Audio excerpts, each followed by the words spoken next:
You're an atheist? I am definitely an atheist, yes. Now, why are you an atheist? Why am I an atheist? Because there is no God. Atheism assumes that you can disprove the existence of a God. Agnostic is a more correct term, but I'm an atheist. Are you an atheist? Yeah. I am an atheist, yeah. I am, yes. I am. So you're not an atheist? No. So you're leaning that way because of evolution? Yeah. I don't believe in there's a guy in the sky that lives in the sky. You believe in evolution? Of course I do, yes. Live science says of Darwinian evolution, it can turn dinosaurs into birds, apes into humans, and amphibious mammals into whales. What Darwin showed in his work on evolution and natural selection is that we don't need to invoke any supernatural force or power to account for the development of life through time on Earth. The ongoing processes that are observable in today's world. Do you think it's a belief? I think it's just fact. I think more like facts. There is too much evidence to ignore. Do you think it's a belief? No, it's science. It's the way it happened. It's logical. You know, all the scientists pretty much agree with it. It's more of a fact. When did you start to believe? When I started to think for myself. When did you start believing? When I took my first biology class. It all started to make a lot of sense. The teacher made it very, very easy to understand. I generally trust the scientific community. Makes more sense than any religion or anything. The fossils they found of all the cavemen, the Homo sapiens, the dinosaurs, it shows clear evidence. I believe in science. What's your major here at this university? Biology. Your biology major? Yeah. You believe in evolution? Yes. What's your major? Geology. Chemistry? Biochemistry. Environmental science and policy. I'm a physicist. Biochemistry. Okay, do you believe in evolution? Yes, I do. Do you believe in evolution? Yes, I do. Of course. Yes, I do. I do believe in evolution. You believe in evolution? Yes. Are you a strong believer? Yes. Are you a strong believer? Yep. Yes. Yes. Absolutely. A scientific method is based on the collection of data through observation and experimentation. Science Daily. Could you give me some observable evidence that evolution is true? Something I don't have to receive by faith. Yeah. Some observable evidence. I mean, take a look at what happened 65 million years ago. Hang on, I can't. That's 65 million years ago. I believe, millions of years. So that can't be observed. We can trace the evolution through the fossil record. Could you be specific? Just give me one. Between 6 and 7 million years ago. Hundreds of thousands to millions of years? So it's quite a long time. Yes. Millions of years. Yes. So it can't be observed. Evolution is not testable over time. We are condemned to live only for a few decades, and that's too slow, too small a time scale to see evolution going on. Richard Dawkins. We see nothing of these slow changes in progress until the hand of time has marked the lapse of ages. Charles Darwin. You've got the canine kind, the coyote, and the domestic dog, and there's the feline kind, which is the cats, the tiger and the kitten, and you've got humankind. So Darwin said there'd be a change of kinds over many years, so could you give me one example of observable evidence of a change of kinds? So, for instance, the fossil record shows the common ancestors of all carnivores, that cats and dogs were once linked, once united by a common ancestor. How long ago? This, I believe, was like 60 million years ago. I don't want something I have to accept by faith. I want it to be observable. Observable evidence. Well, I mean, if you're just asking me here on the street, there's not really much I can tell you in terms of observable evidence. Like, we would have to really examine existing data to draw conclusions of our own. I would have to have faith then. We would have to have some amount of faith. Can you think of any observable evidence for Darwinian evolution where he said there'd be a change of kinds? Monkey to man, is that what you're talking about? Yeah, a change of kinds. I don't really believe there's any proof for that yet. Well, monkeys are the only ones with the 5th digit, like we have. Well, koalas have a 5th digit. Did you know that? I didn't know that. Think we're evolved from koalas? No. When I went to Washington D.C., I saw they had a whole exhibit just on In the Smithsonian? Yeah, in the Oh Smithsonian. wait, so that is just like some stuffed dummies, like standing around a fire. I know that everyone talks about the missing link for humans and whatnot. I believe that there are connections that are out there that we haven't found yet. I'm going to trust what those experts did. Those experts came up with. I have a strong trust and evolutionary ideas based on the evidence presented. Can you think of any observable evidence for Darwinian evolution, a change of kinds? I haven't seen it myself, but I believe what the textbooks tell me about it, so. You've got faith in the experts? I have faith in the experts, yeah. I guess similar to how religious people have faith that God actually exists, I have faith in the experts knowing what they're talking about. The scientific method must be observable and repeatable. So could you give me one piece of observable evidence for Darwinian evolution? Okay, I would point to, as one great example is look at the genetics of the stickleback. What's that? So stickleback fish are a very interesting collection of species that were recently isolated after the end of the Ice Age. What did they become? They're various species of sticklebacks. They stayed as fish? Well, of course. Can you think of any observable evidence where there was a change of kinds? Fish. Human beings are still fish. Human beings are fish? Why, yes, of course they are. How long did that take? A couple billions of years, millions. A couple of millions? How is that observable? It's not. We came out of the ground as a mammal, and one mammal created... Come out of the ground? Didn't we come out of the sea? Huh? Well, initially in the beginning, we came out of the ground and the sea after the great destruction of the... So did we have lungs or gills when we came out of the sea? You want to know something?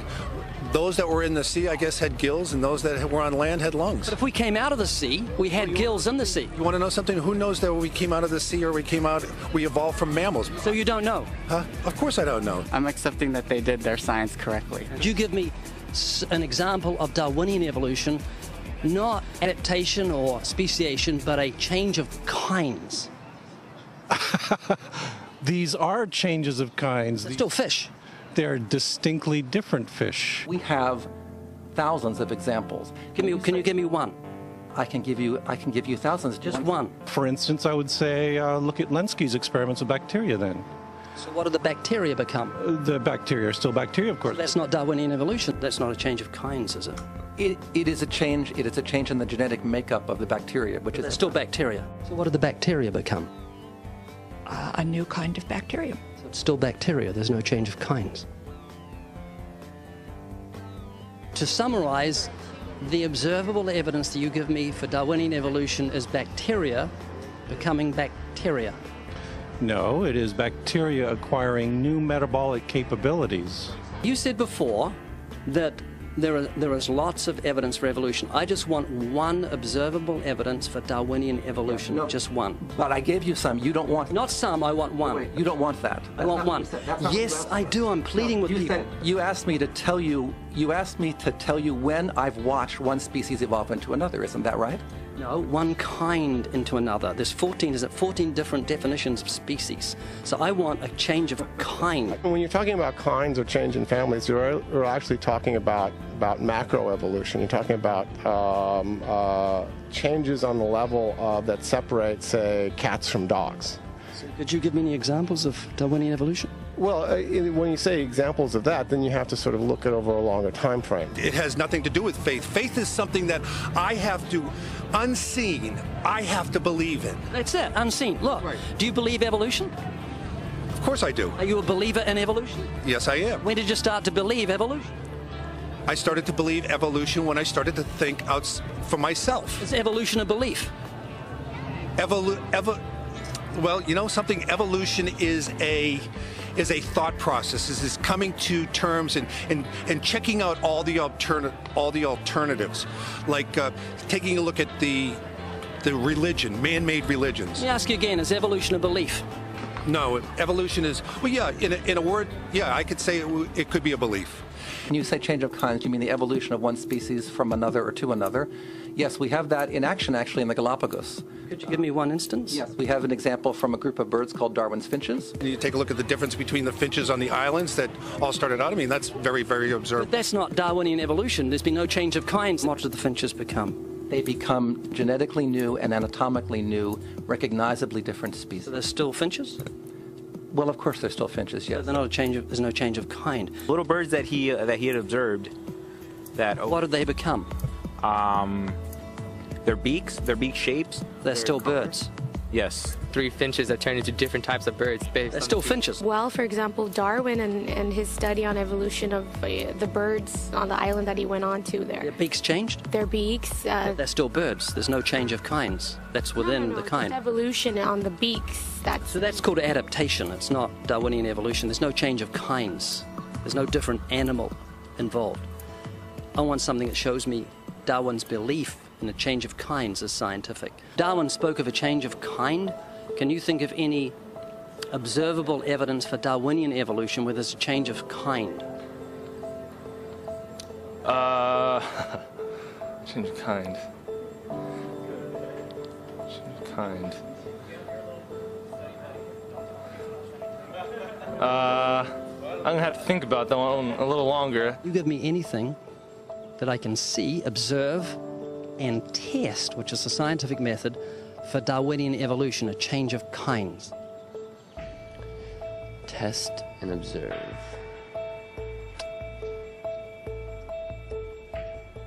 Could you give me observable evidence, which is the scientific method for Darwinian evolution, a change of kinds?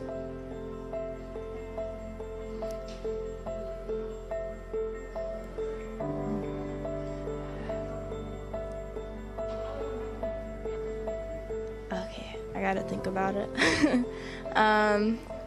So you want the evidence of it? I would say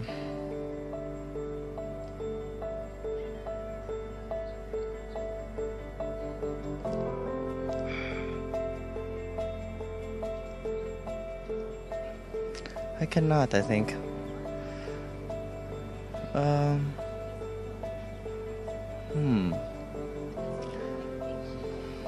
It's a hard question, actually.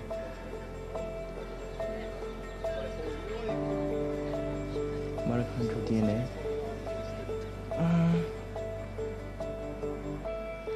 So, can you repeat the question again? Could you give me any observable evidence, just one, for Darwinian evolution? Let me think about that for a sec.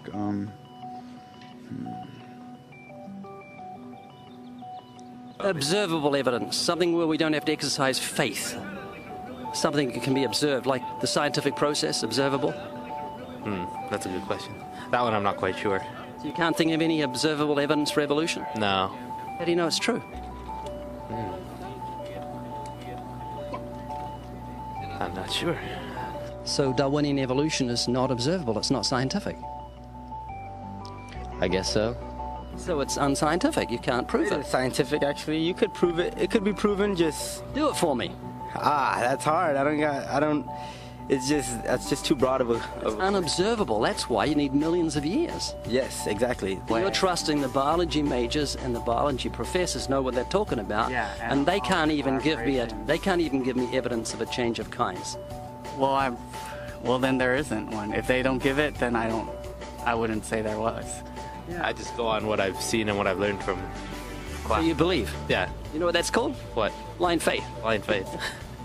Faith is the great cop-out, the great excuse to evade the need to think and evaluate evidence. Richard Dawkins. Do you believe in intelligent design? Of course not. Do you think everything is intelligently designed? No, I don't believe that things are intelligently designed. Okay, you seem like an intelligent person, so I'm going to ask you something. I'd like you to make me a rose, okay? How would you make a rose? I don't have the capabilities to do that. Hang on. No, it's not intelligently designed, so you should be able to whip me up a rose real quick. Do you believe a rose is intelligently designed? Definitely not. In order for me to know what to make, I have to know what a rose is. Well, it's got a seed, so you've got to start with nothing and you've got to create a seed from nothing. Oh. Can you do that? No, I can't. Could you make a rose from nothing? No. Can't make something from nothing. It's just basic, science. A rose from nothing? A rose. Just like, I can't, honestly. Why not? Me, I have no supernatural abilities. All the geniuses in the world can't make a grain of sand from nothing. We don't know where to start. I can't. Why not? I don't have millions, billions of years. That would be physically impossible. I mean, I would have to... That's not possible. So how could you say everything's not intelligently designed? Where does that leave you on the scale of intelligence if you say everything's not intelligently designed and you can't even make a rose? Why do you think there's no one teaching intelligent design at UCLA? Because they're not allowed to. We can teach anything we want. There's a reason intelligent design isn't taught in our learning institutions. According to physicist Victor Stenger, the legal staff of Freedom from Religion Foundation, a church-state watchdog group, has had remarkable success in convincing many institutions, such as school boards and town councils, that they are breaking constitutional law when they sponsor sectarian activities. That includes intelligent design. When the authorities can't be convinced, Freedom from Religion Foundation sues, and it wins more often than not. There was nothing in the beginning, big explosion of nothing. It became something, and then it came into a rose, and giraffes and horses and cows. I'm not saying that's what happened. I'm just saying I don't know what happened. That's what scientists have theorized has happened, and you believe them to a point. So you've got faith. That is true, yeah. Could you give me a definition of vestigials? How's that back up evolution? Vestigial is like, I'm not a biologist, so I'm kind of fuzzy here, but it's like a remaining organ that is not used. Like, for instance, our appendix. Rabbits have huge appendix for digestion of grass. We still have a vestigial appendix organ. The appendix has no use? Which we can think of right now. Your coccyx bone, that was, many people regard that as the tail of the humans. The human tailbone is said to be vestigial. That is, it's an evolutionary leftover proving that we're related to primates. However, it's not a tailbone, it's the coccyx vertebrae. The tailbone derived its name because some people believe it's a leftover part from human evolution, though the notion that the tailbone serves no purpose is wrong. The coccyx is an extremely important source of attachment for tendons, ligaments, and muscles. Evolutionists also claim that the appendix is vestigial, but it's not. The appendix is actually part of the human immune system. According to Scientific American, for years, the appendix was credited with very little physiological function. We now know, however, that the appendix serves an important role in the fetus and in young adults. Among adult humans, the appendix is now thought to be involved primarily in the immune functions. I would consider myself an atheist, yeah. Can you think of any famous atheists? I believe Neil deGrasse Tyson. Neil deGrasse Tyson said, "I can't agree to the claims by atheists that I'm one of that community." Can you name a few? Famous atheists. Apparently not. Start with Isaac Newton. Isaac Newton said, "The most beautiful system of the sun, planets and comets could only proceed from the counsel and dominion of an intelligent and powerful being." Can you think of any famous atheists? Yeah. No. A famous atheist. Yeah, a famous atheist. Yeah, my dad. He's not famous. Skeptics' websites often include examples of famous atheists in an attempt to win converts.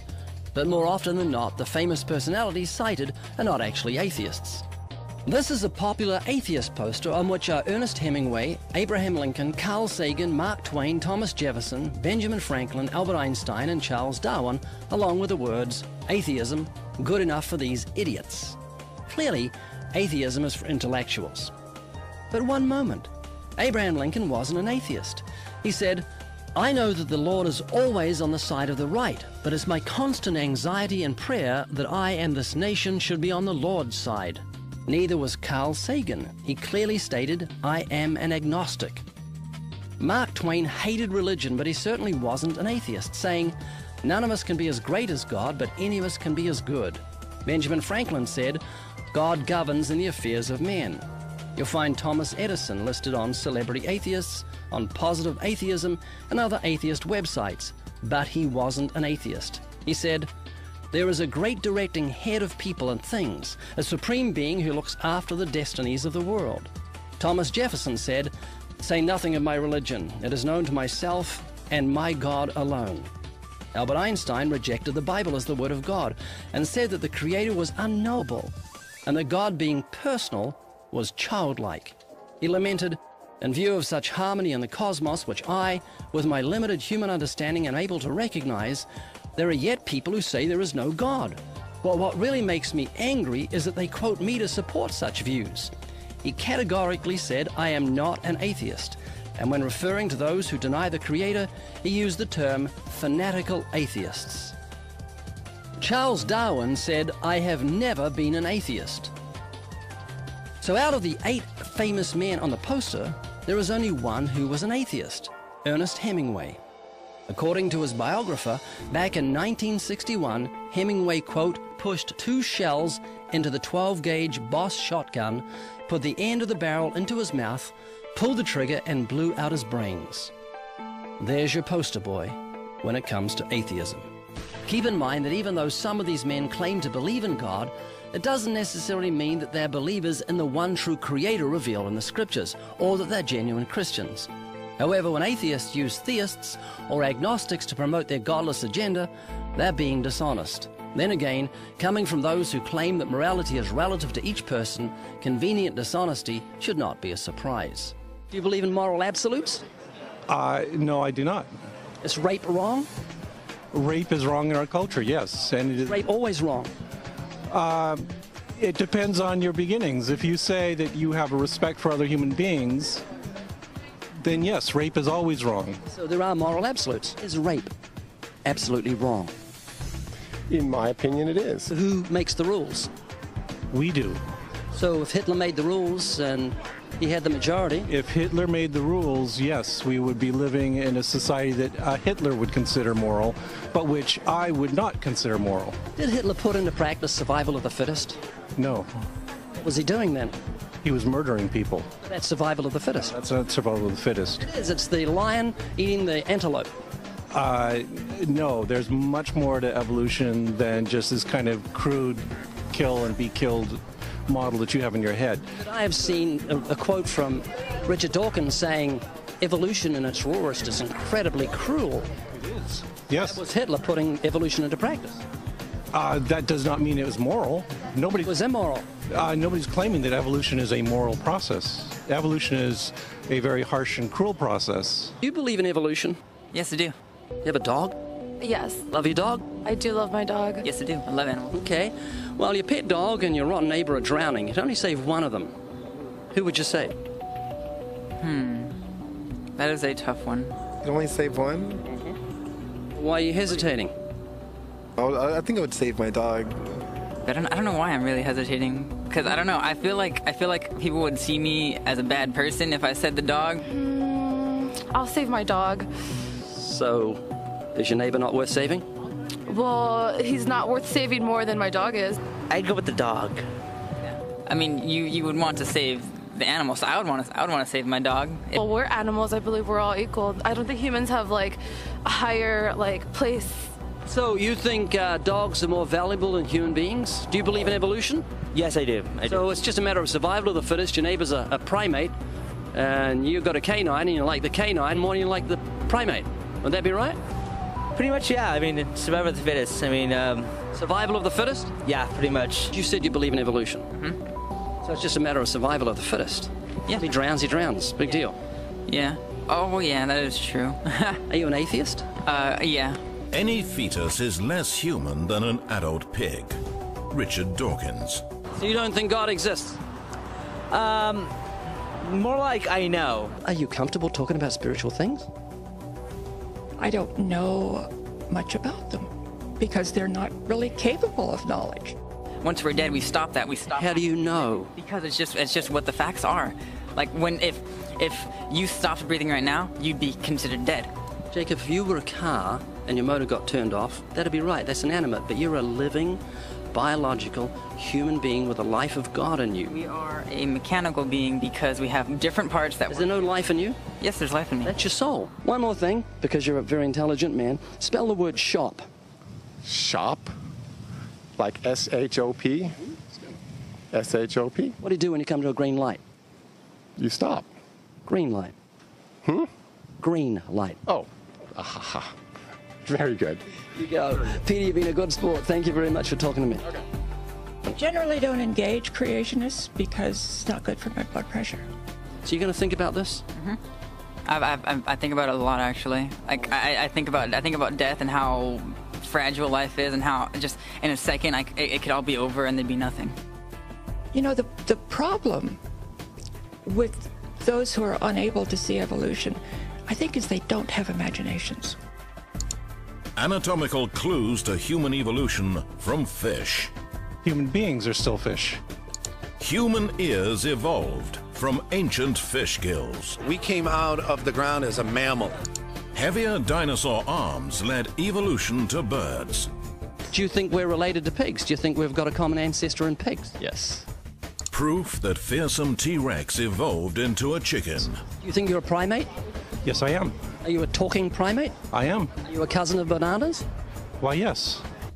When whales walked the land. I'm accepting that they did their science correctly. I generally trust the scientific community. I'm going to trust what those experts did. Those experts came up with. Darwinian evolution rests on faith. Once again, according to Richard Dawkins, faith is the great cop-out, the great excuse to evade the need to think and evaluate evidence. Darwinian evolution requires great faith. The knowledge of God, however, is clearly seen by all mankind. For since the creation of the world, his invisible attributes are clearly seen, being understood by the things that are made, even his eternal power and Godhead, so that they are without excuse. Because although they knew God, they did not glorify him as God, nor were thankful, but became futile in their thoughts, and their foolish hearts were darkened. Professing to be wise, they became fools